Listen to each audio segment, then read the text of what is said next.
Assalamualaikum Solih-Solihah, bagaimana kabarnya hari ini? Harus semangat ya dan selalu jaga kesehatan ya. Hari ini kita akan belajar PKLH teman-teman. Ya, sebelum pembelajaran kita berdoa dulu ya teman-teman. Bismillahirrahmanirrahim. Rabbi shrahli sadri wa yassirli amri wahlul 'uqdatam min lisani yafqahu qawli. Rabbi zidni ilma warzuqni fahma birahmatika ya arhamar rahimin. Solih-solihah, hari ini kita belajar PKLH kelas 2 dan kita belajar tentang bab 1 tentang pemanfaatan air atau manfaat dari air ya. Tujuan pembelajaran ini adalah yaitu dengan membaca teman-teman dapat menyebutkan manfaat air bagi kehidupan dengan baik. Dengan pengamatan, teman-teman dapat menuliskan kesimpulan manfaat air dengan singkat. Dengan pengamatan pula, teman-teman dapat menghubungkan teks dan gambar manfaat air dengan tepat. Dengan menyanyi, teman-teman dapat menyebutkan manfaat air bagi kehidupan dengan mandiri. Dengan manfaat air cucian beras untuk tanaman, teman-teman dapat menumbuhkan rasa peduli terhadap tanaman dengan penuh tanggung jawab. Dengan membuat biopori sederhana, teman-teman dapat mempraktekkan cara mengurangi risiko genangan air atau banjir bila terjadi di lingkungan sekitar dengan cara bekerja sama. Ya. Danau Cermin yang terletak di Lamaru, Kecamatan Balikpapan Timur, terdapat air jernih bagaikan cermin alam dan bersih berwarna kehijauan. Lihat teman-teman, indah sekali ya Danau Cermin. Tumbuhan di sekitar tampak terlihat subur dan asri. Mari lakukan bersama, berpikir untuk menyelamatkan kelangsungan kehidupan di muka bumi dengan upaya melestarikan keberadaan air teman-teman. Hutan bagian dari penyediaan sumber air yang harus dilestarikan. Salah satu contoh, Loir Botor Dingit adalah petani rotan Dayak Bentian, Kalimantan Timur. Ini beliau ya teman-teman. Beliau adalah orang yang pertama yang menerima anugerah lingkungan hidup internasional The Gold Environmental Prize pada tahun 1997 dalam memperjuangkan hutan adat teman-teman. Ya, ini beliau. Kita bahas manfaat air bagi kehidupan. Ya, semua orang mengenal air teman-teman. Kita mengkonsumsi air setiap hari. Air sangat penting bagi kehidupan. Dalam Al-Quran disebutkan air adalah sumber kehidupan dari segala makhluk hidup dijadikan ya. Sumber kehidupan artinya tidak satupun yang dapat bertahan di bumi tanpa air teman-teman. Manusia lebih dari 70% tubuhnya tersusun atas air. Air merupakan zat cair. Pada kondisi standar, air tidak memiliki rasa, bau, dan warna. Air yang diminum oleh manusia adalah air yang telah diproses melalui pengolahan dan memenuhi syarat kesehatan. Ya. Air bersih adalah air yang dapat digunakan untuk keperluan sehari-hari yang kualitasnya telah memenuhi syarat kesehatan dan dapat diminum bila mana sudah dimasak ya teman-teman. Ya. Perhatikan gambar berikut. Ya, kita perhatikan gambar berikut. Nah, yang pertama adalah sedang minum ya teman-teman. Kemudian yang kedua adalah mencuci baju. Kemudian yang ketiga adalah tempat hidup hewan. Dan yang keempat adalah hewan yang sedang minum. Ini air untuk mengairi sawah dan air untuk menyiram tanaman ya. Apa pendapat kalian tentang gambar tersebut ya? Bahwa air sangat bermanfaat untuk makhluk hidup ya teman-teman, baik manusia, hewan, dan tumbuhan ya. Mari membaca. Air memberikan manfaat bagi kehidupan makhluk hidup. Manfaat air bagi manusia agar digunakan untuk keperluan rumah tangga seperti memasak dan mandi, cuci, kakus atau MCK. Ya. Air juga digunakan untuk industri seperti bahan baku minuman kemasan dan pembangkit tenaga listrik. Air dapat digunakan untuk pariwisata seperti rekreasi atau olahraga. Air juga bermanfaat untuk transportasi, pertanian, perkebunan, dan peternakan. Seperti ini ya teman-teman. Air untuk kehidupan manusia, air untuk industri, yaitu pembangkit tenaga listrik, air untuk pertanian ya. Seperti ini. Manfaat air bagi hewan. Ya. Air untuk minum, bertahan hidup, dan tempat hidup. Inilah manfaat air bagi hewan ya teman-teman. Untuk minum, untuk bertahan hidup, dan untuk tempat hidup seperti ikan ya. Air juga digunakan untuk membersihkan tubuhnya. Air juga bermanfaat untuk melindungi dari panas terik pada siang hari. Ini manfaat air bagi hewan. Sekarang manfaat air bagi tumbuhan. Untuk apa ya? Air untuk tempat hidup tumbuhan, air menjadi pelarut bagi zat hara yang diperlukan tumbuhan. Zat hara dalam tumbuhan dilarutkan oleh air teman-teman. Zat hara diedarkan ke seluruh bagian tumbuhan. Zat hara sebagai bahan dasar fotosintesis teman-teman. Tanpa adanya air maka fotosintesis tidak dapat berlangsung. Mari lakukan. Air memiliki peran penting dalam kehidupan. Air merupakan salah satu kebutuhan pokok manusia atau makhluk hidup. Ya, tanpa adanya air tidak akan ada kehidupan di dunia ini, teman-teman. Ya, semua makhluk hidup tidak dapat bertahan hidup tanpa air. Untuk lebih memahami pentingnya air bagi kehidupan, mari kita bernyanyi. Ya, kita bernyanyi air ciptaan Kak Yanti. Ya, kita bernyanyi bersama-sama ya. Semua orang membutuhkan air, tua, muda, kaya dan miskin. Tanpa air orang bisa mati, tanpa air tiada kehidupan. Seperti ini ya teman-teman. Teman-teman bisa bernyanyi di rumah ya. Kita lihat. Mari mengamati. Untuk mengenal lebih jauh manfaat air, ayo mengamati gambar berikut. Dapatkah kalian menemukan manfaat air bagi kehidupan? Pasangkan antara tulisan dengan kotak yang sesuai dengan menari garis. Nah, sekarang kita lihat dari bawah ya agar tidak terlihat, agar terlihat bagus. Transportasi ya. Nah, yang ini ya teman-teman, transportasi. Kemudian pariwisata. Yang mana pariwisata?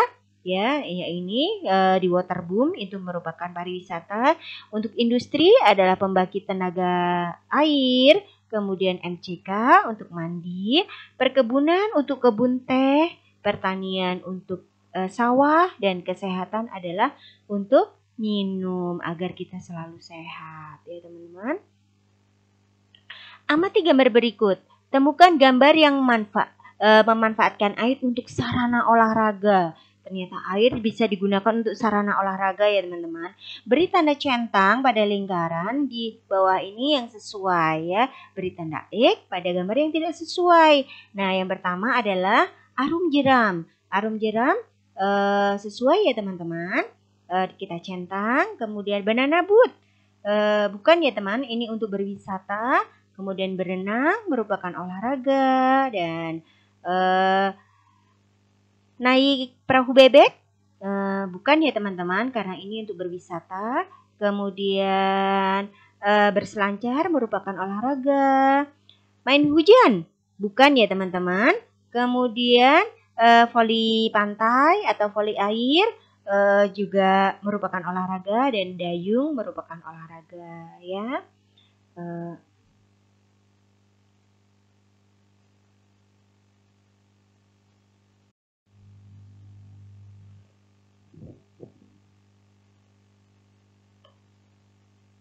Mari membaca. Cara memanfaatkan air. Untuk menjaga ketersediaan air dengan baik, kita harus menghemat teman-teman. Kita dapat menampung air hujan dan dapat memanfaatkan air bekas cucian untuk menyiram tanaman, halaman, untuk membersihkan kandang ternak, peliharaan, dan yang lain-lain. Apa kegunaan air hujan bagi rumah tangga? Tentunya penghematan biaya ya teman-teman. Kita harus membayar tagihan air bersih untuk kebutuhan masak dan mandi. Berkurangnya pemakaian air tanah akan berdampak pada berkurangnya biaya tagihan listrik teman-teman. Pemanfaatan air hujan dikenal dengan istilah SPAH. Apa itu SPAH? SPAH adalah singkatan dari sistem pemanfaatan air hujan. Kita dapat membuat talang air, saringan pasir, bak penampungan air, dan sumur resapan. Seperti ini contohnya ya teman-teman. Semua digunakan untuk melestarikan air tanah dan mengurangi resiko genangan atau banjir seperti embung Wain pada KRB, ada di KRB Kilo 15 di Balikpapan Utara. Nah ini embung Wain yang ada di Balikpapan Utara di Kilo 15 ya teman-teman. Kemudian mari kita lakukan perubahan kecil apapun sejak dini demi kelangsungan hidup yang lebih baik bagi kita sebagai generasi penerus bangsa. Harus menghemat keberadaan air ya teman-teman. Hal ini untuk menyelamatkan kelangsungan kehidupan di muka bumi. Hal yang harus kita lakukan adalah yaitu menyimpan air bekas cucian beras dan sebagainya untuk menyiram tanaman di sekolah maupun di rumah. Setiap hari, teman-teman bisa membawa 1 botol ukuran 1 liter air cucian beras untuk menyiram tanaman yang ada di sekolah atau di rumah kalian masing-masing. Di sekolahmu dapat dilihat apakah ada pengaruh air cucian beras terhadap tanaman. Masukkan pengamatan kalian ke dalam tabel. Pilihlah simbol emoji dengan memberikan tanda centang ya. Seperti ini ya. Pengamatan. Ini tanaman yang layu dan ini tanaman yang segar. Tanaman yang tidak disiram dengan air cucian beras biasanya layu ya teman-teman, dia sedih layu. Tanaman yang disiram dengan cucian beras maka dia akan segar, soalnya air beras itu banyak nutrisinya ya teman-teman, maka tumbuhan akan menjadi segar ya. Kemudian membuat lubang resapan biopori di halaman sekolah atau di rumah. Ya, kalian bisa membuat biopori sederhana dengan menggunakan botol bekas, teman-teman. Cara membuat biopori adalah ini dia alat dan bahannya. Siapkan 1 botol bekas, bor tanah untuk melubangi tanah, sampah organik, dan air. Nah, cara membuatnya seperti apa? Lubangi bagian bawah sebagai sarana masuknya air. Ukurannya tidak terlalu besar dan tidak terlalu kecil. Bagaimana cara melubanginya? Lubangi bagian botol bekas dengan menggunakan besi atau obeng yang dipanaskan. Usahakan dibuat memutar dengan jumlah yang banyak, teman-teman. Bagaimana cara membuatnya? Sebelum memulai membuat biopori, tentukan lokasi yang akan dijadikan tempat pembuatannya. Siramlah tanah yang akan dijadikan tempat pembuatan biopori dengan air agar tanah menjadi lebih lunak dan mudah untuk dilubangi. Lubangi tanah menggunakan bor tanah. Buatlah lubang dengan kedalaman kurang lebih 1 meter dengan diameter 10-30 cm, teman-teman. Lapisi lubang dengan menggunakan botol bekas yang ukurannya sama dengan diameter lubang. Isilah lubang dengan sampah organik seperti daun rumput, kulit buah-buahan, dan sampah yang berasal dari tanaman ya. Tutuplah lubang dengan menggunakan kawat besi atau memakai tutup botol bekas yang sudah dilubangi ya. Contohnya seperti ini teman-teman. Nah ini ada botol-botol bekas, kemudian dilubangi dengan sebanyak mungkin, kemudian tanahnya dibor dan dimasukkan botolnya dimasukkan ke dalam lubang, kemudian diberi pupuk organik tadi ya teman-teman, dari tanaman organik, kemudian sampah-sampah organik, bekas tanaman daun, atau sisa-sisa kulit buah-buahan bisa dimasukkan ke situ. Kemudian diletakkan di dekat tanaman ya teman-teman, tanaman yang subur. Nah ini jadinya selain sebagai resapan air juga untuk menyuburkan tanaman kita karena mengandung pupuk organik ya teman-teman. Nah, mari kita simpulkan. Yang pertama yaitu air sangat dibutuhkan oleh makhluk hidup karena memiliki manfaat yang luar biasa teman-teman. Yang kedua, tidak semua air dapat diminum, hanya yang memenuhi syarat teman-teman. Lakukan hal kecil yang dapat menyelamatkan ketersediaan air seperti tidak membuang sampah sembarangan, melakukan penghijauan, menghemat penggunaan air, atau menjaga dan melestarikan lingkungan. Begitu ya teman-teman. Semoga ini bermanfaat.